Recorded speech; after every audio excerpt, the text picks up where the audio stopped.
అనంతాకాశాన్ని కమ్మేసిన చీకటిని పారద్రోలే సూర్యునిలా అజ్ఞానాంధకారాన్ని తొలగించి విద్యా జ్ఞానార్జన వెలుగులను పంచే మణిదీపం పుస్తకం.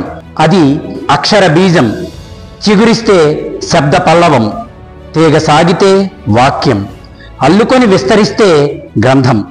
అలాంటి గ్రంథాల జ్ఞాన వనమే ఈ గ్రంథాలయం. గ్రంథాలయాలు ఆధునిక దేవాలయాలు, జ్ఞాన భాండాగారాలు. గ్రంథాలయాలు జాతి ఉన్నతికి పట్టుగొమ్మలు. చిరిగిన చొక్కా అయినా తొడుక్కో, మంచి పుస్తకం మాత్రం కొనుక్కో అనే కందుకూరి నినాదాన్ని నిజం చేస్తూ మా పాఠశాల విద్యార్థులకు గ్రంథాలయ గవాక్షాల ద్వారా ప్రపంచాన్ని చూపించే ప్రయత్నమే మా ఈ పాఠశాల గ్రంథాలయం. విద్యా సుగంధ విశాఖ నగరాన నడుపూరు నడిబొడ్డున విలసిల్లే ఆధునిక దేవాలయం మా విద్యాలయం అయితే, అందులో గర్భగుడి మా ఈ గ్రంథాలయం.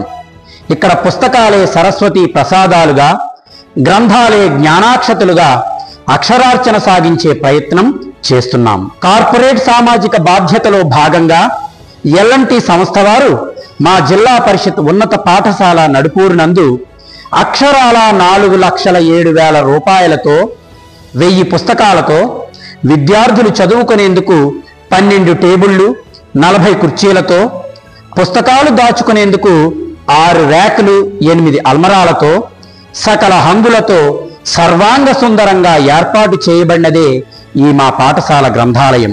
విద్యార్థుల సర్వతోముఖాభివృద్ధి లక్ష్యంగా గ్రంథాలయాన్ని నిర్వహిస్తున్నాం, సద్వినియోగపరుచుకుంటున్నాం. తలదించి నన్ను చూడు, తలెత్తుకునేలా చేస్తాను అంటుంది పుస్తకం. అలాంటి పుస్తకాన్ని విద్యార్థుల హస్తభూషణంగా చేసేందుకు మా ఈ ప్రయత్నం. ధన్యవాదాలు.